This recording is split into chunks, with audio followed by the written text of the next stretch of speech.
8:12 a.m. The Naval Medical Center in San Diego. The air smells of industrial floor wax and stale coffee. HM2 Claire Donovan sits on the edge of the examination table. She is young, quiet, unassuming. Her file lies on the counter. Hospital corpsman second class to the passing staff. She's just another medic, just another face in a sea of digital camouflage. Then Rear Admiral James Walker walks in. He flips through her post-deployment record. He stops, his eyes narrow. You served with the SEALs? He asks. Claire gives a sharp professional nod. Yes, sir. But as she slides her sleeve up, the Admiral freezes. The Naval Medical Center San Diego is a fortress of healing, a massive complex of concrete and glass that stands as a testament to the cost of conflict. It's a place where the legends of the Pacific come to mend, where the broken bodies of young warriors are stitched back together. But today Claire Donovan feels like a ghost in the machine she walks the corridors with. A practiced, rhythmic gait, her boots barely making a sound on the linoleum. She's a hospital corpsman in the Navy. They call them Doc. It's a title earned in the mud, in the sand, and in the blood of teammates, but in the sterile air-conditioned halls of a stateside hospital, that title often loses its gravity to the senior residents, the specialized surgeons, and the high-ranking officers passing by. Claire looks like a girl who hasn't seen enough of the world to save a life in it. She looks like someone who spends her days filing charts and her nights studying for advancement exams. The morning rush is a chaotic symphony of buzzing pagers and rolling gurneys. Claire is there for a routine post-deployment physical, a standard soul-crushing bureaucratic procedure for anyone returning from the sandbox. She sits patiently in examination room 4 waiting, while a young lieutenant, a doctor with a pristine white coat and even cleaner boots, looks over her vitals. Donovan CHM2. The doctor mutters, his fingers dancing across a tablet.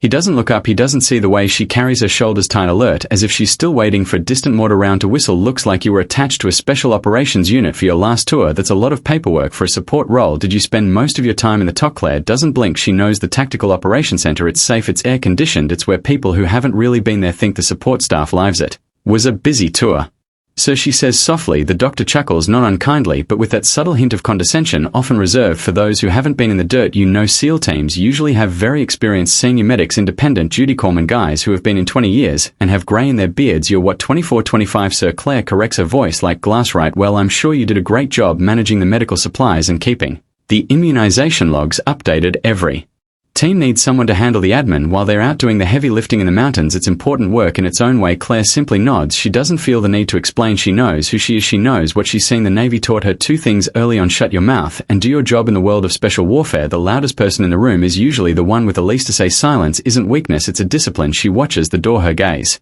fixed on the shadow of people passing by. She's waiting for the final sign-off from the department head. A few other staff members linger in the hallway, chatting about their weekend plans, about the new restaurant in Little Italy, about their frustration with the parking garage. They look at her and see a young woman in a uniform that looks slightly too big for her frame. They don't see the sand in her pores that won't wash away. They don't see the echoes of rotors in her ears that drown out the hospital's hum to them. She is a filler, a body in a billet, a medic who likely spent her deployment in a hardened clinic miles away from the X. They see her youth and equate it with a lack of history. They see her gender and assume she was kept in the rear. The doctor continues to check her boxes, his digital pen clicking rhythmically. No history of trauma, no significant injuries reported in the field. You're lucky, Donovan. Most people coming back from that AO have at least a few stories about near misses or IED scares. I guess the support side has its perks. You get the combat pay without the combat stress. Claire looks at the floor. She thinks about a valley in the Hindu Kush where the sun never seemed to reach the bottom. She thinks about the smell of copper and diesel, a scent that still wakes her up at 3 in the morning. She thinks about the weight of a man twice her size, his gear dragging in the dirt as she pulled him into the shadows while the world exploded into shards of steel and fire around them. But she says nothing. She just waits. She is the quiet professional, and in her world the truth doesn't need to be shouted to be real. If you think quiet professionals are often underestimated, type unfair. The door swivels open with a heavy deliberate thud. The chatter in the hall dies, instantly replaced by the sudden sharp tension of military protocol. Rear Admiral James Walker enters. He isn't just a doctor, he's a legend in the medical corps. He's a man who has spent more time in field hospitals under fire than in comfortable offices in DC. His chest is a garden of ribbons, including a purple heart with 2 gold stars and a silver star. He carries the weight of authority like a second skin, but there's a weariness in his eyes that only another combat veteran would recognize. The young lieutenant snaps to attention, nearly dropping his tablet. Admiral, I was just finishing up with HM2 Donovan's physical, sir. Everything is in order. Walker doesn't look at the lieutenant. He doesn't care about the tablet. He looks at Claire. His eyes are sharp, the kind of eyes that can spot a lie, a hidden wound, or a soul in distress from across a crowded room. He picks up the physical file, the paper version, the one with the handwritten notes, the ones that often contain the details the digital systems miss. Donovan Walker says, his voice a low gravelly rumble that vibrates in the small room. I recognize that name. You were with the 5th Special Warfare Group. Weren't you attached to Task Force Grey? Yes, Admiral. Claire says, standing. Her posture is perfect, not the stiff nervous stance of a boot, but the relaxed readiness of A veteran sit down son, we are just checking the engine, Walker says, gesturing to the table with a flick of his wrist. He turns to the lieutenant, his gaze cooling. Did you finish the physical exam all the way? Just about, sir. Vitals, a stable heart rate is remarkably low actually, just doing the skin check and range of motion, now standard stuff. Walker nods, but he doesn't move. He watches as the lieutenant asks Claire to remove her uniform blouse for the upper body exam. It's a clinical request, but in this room it feels like the opening of a vault as the digital camouflage jacket comes off, revealing a standard navy brown t-shirt. The lieutenant stops, his breath hitches on Claire's forearms, stretching from her elbows down to her wrists. There are thin white jagged line scars. They aren't surgical, they aren't clean, they aren't the result of a surgeon's scalpel. They look like lightning strikes etched into her skin, raised and silvered by time. What happened here? The lieutenant asks, his voice losing its confident edge. He reaches out to touch a particularly nasty mark near her elbow, then pulls back. Was this an accident in the motor pool? Some kind of chemical burn? Claire looks at the scar as if it belongs to someone else. Training accident, sir, just some debris and a rough landing. It's nothing. Admiral. Walker steps closer. He isn't looking at the scars, is looking at her wrist, is looking at the part of her arm that Claire usually keeps hidden under a heavy watch band or a long sleeve.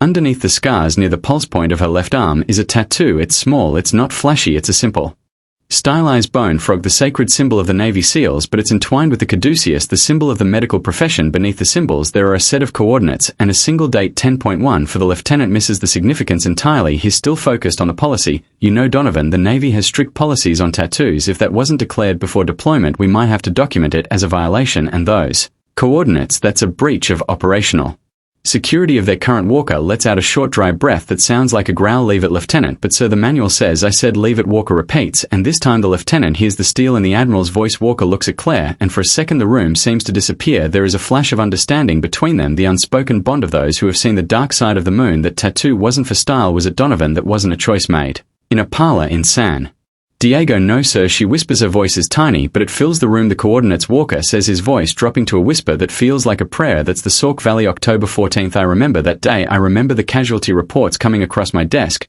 They were grim. The room goes silent. The lieutenant looks confused, glancing between the support medic and the legend of the medical corps. He starts to realize that the file he was reading didn't contain the whole story. It only contained the sterilized, censored version of a life lived on the edge of a blade. Walker reaches out and gently, almost reverently touches the jagged scar on her arm. He doesn't ask. He knows this isn't from a motor pool, lieutenant. This is from high-velocity fragmentation. This is what happens when you stay on top of a patient, protecting their body with yours while an RPG hits a mud wall 5 feet away. This is the mark of someone who refused to move. Claire's breath hitches. She hadn't told anyone, not her parents, who thought she was safe in a lab, not the doctors at the transit center. She wanted to move on. She wanted to be just a medic again. She wanted the ghost to stay in the valley. If you realize there might be more to her story than she says. Type. I was wrong. Admiral. Walker pulls a chair over and sits directly in front of Claire. He is no longer the Admiral. He is a witness. He ignores the lieutenant, who is now standing frozen in the corner of the room like a statue of regret. Tell him, Donovan.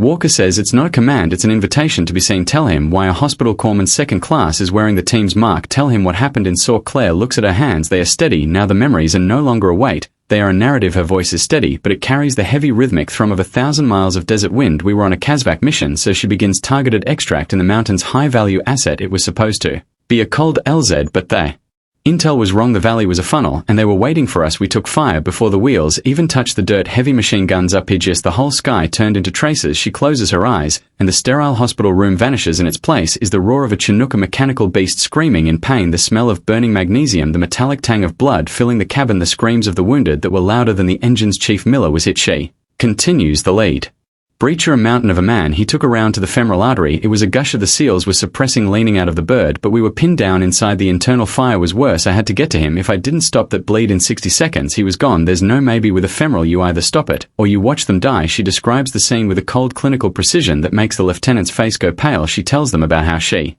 crawled across the vibrating, blood-slick floor of the helicopter through the spent brass in the equipment of her teammates. She tells them about how the second RPG hit the tail of the bird, sending a spray of red-hot shrapnel through the cabin, the shrapnel that tore through her arms. I didn't feel it. Claire says, her eyes fixed on a distant point. I just felt the heat. It felt like someone had splashed boiling water on me, but Miller was fading. His eyes were rolling back. I got my hands inside the wound. I found the artery. I didn't have time for a tourniquet. It was too high up. I clamped it with my fingers. I jammed my hand in there and held on. The lieutenant gasps, his medical training finally connecting with the reality of the story, and then the pilot shouted that we were taking off. We couldn't stay on the ground. We were a sitting duck. The bird lifted, swaying violently. We were pulling GS, banking hard. The flight to the nearest level 2 surgical center was 45 minutes. Walker adds, his voice tight. 46. Claire corrects, 46 minutes. I couldn't let go. If my grip slipped for even A second, the pressure would drop and his heart would stop, so I stayed there on the floor. The bird was dodging anti-aircraft fire every time we hit a pocket of air or the pilot pulled a maneuver. My weight shifted and the shrapnel in my arm would grind against the bone. It felt like a saw, but Miller was looking at me. He couldn't speak, but he was looking at me. She looks at her too. The boys, the SEALs, they realized what was happening. They couldn't help me with the wound, so they gathered around me. They held me down so I wouldn't slide across the blood. One of them, a guy named Jersey, held my head against his chest so I wouldn't hit the bulkhead. When we banked, they kept whispering in my ear, "Don't let go, Doc, just don't let go. You're the only thing keeping him here." And she didn't. Walker says, his voice thick with an emotion he usually keeps locked away. When that bird landed at the surgical center, the surgeons had to literally pry her fingers out of the man's leg. Her muscles had seized. She had held that artery closed for nearly an hour while bleeding out from her own wounds. She was half conscious, her own blood pressure crashing, but she wouldn't let go. The lieutenant stares at Claire. He looks at her small frame, her young face, and his entire perception of support staff shatters into dust. He sees the warrior, not the one who carries the gun to take a life, but the one who carries the courage to keep one. Chief Miller lived. Claire says simply he walked his daughter down the aisle. 6 months later, he gave me the coordinates. He told me that if I ever felt like I didn't belong, or if I ever felt like I was just a medic, I should look at my arm and remember that he is breathing, because I refused to quit. The team took me to get the ink the day before we rotated out. It was the highest honor I've ever received. They told me I was one of them, not attached to them. One of them, Admiral Walker, stands up. He turns to the staff who have gathered near the open door. Drawn by the raw intensity of the conversation, they are nurses, doctors, orderlies, people who had walked past Claire 100 times without a second glance. "Listen to me," Walker says, his voice echoing through the clinic like a bell. "We spend a lot of time talking about the operators. We talk about the heroes on the news and the names on the monuments, but you look at this woman, you look at HM2 Donovan." He places a hand on her shoulder. It's a gesture of profound respect. "Corpsmen like her are the reason our people make it home. They are the backbone of the fleet. They don't ask for medals, they don't ask for fame, they don't ask for a parade, they just ask for enough light to see the wound, and enough time to save a brother. They are the ones who stay when everyone else is told to run." He looks back at Claire. "You're not just a medic, Donovan, you're a guardian. And don't you ever let anyone in this hospital or this Navy tell you otherwise. You have earned every mark on your skin." The room is dead silent. The only sound is the hum of the air conditioner. The medical staff, the ones who had been complaining about parking and weekend plans, they aren't looking at a young girl anymore. They are looking at a giant. If you believe quiet professionals deserve recognition, type I owe you. The physical exam ends shortly after. The atmosphere in the room has shifted from clinical to cathedral. There are no more jokes. There are no more condescending remarks about admin work or TOC support. The lieutenant completes the paperwork with a trembling hand. He's meticulous now, as if the forms themselves are sacred documents. When he finally hands Claire her discharge papers, he doesn't just pass them over. He stands up, straightens his white coat, and offers her a crisp, respectful salute. "Thank you for your service, Doc," he says. His voice is thick. "I apologize for what I said earlier. I had no idea." Claire returns the salute, her movement sharp and professional. "You didn't need to know, so you just needed to do the exam. Thank you." Claire leaves the exam room, pulling her blouse back on. As she walks through the clinic, she notices the change. The news has traveled in the military. Stories like hers move faster than radio waves. The nurses nod as she passes, their eyes filled with a new kind of recognition. The other corpsmen, who usually ignore each other in the morning rush, stop to let her through. They look at her with a mix of awe and pride. She is one of them, and she has proven what they are all capable of. Admiral Walker catches up to her near the main exit where the glass doors look out over the bay. "Donovan," he calls out. She stops and turns. "Yes, Admiral, I'm heading over to the Pentagon next week for a budget hearing," Walker says, a small knowing smile playing on his lips. "The big brass wants to cut funding for field medical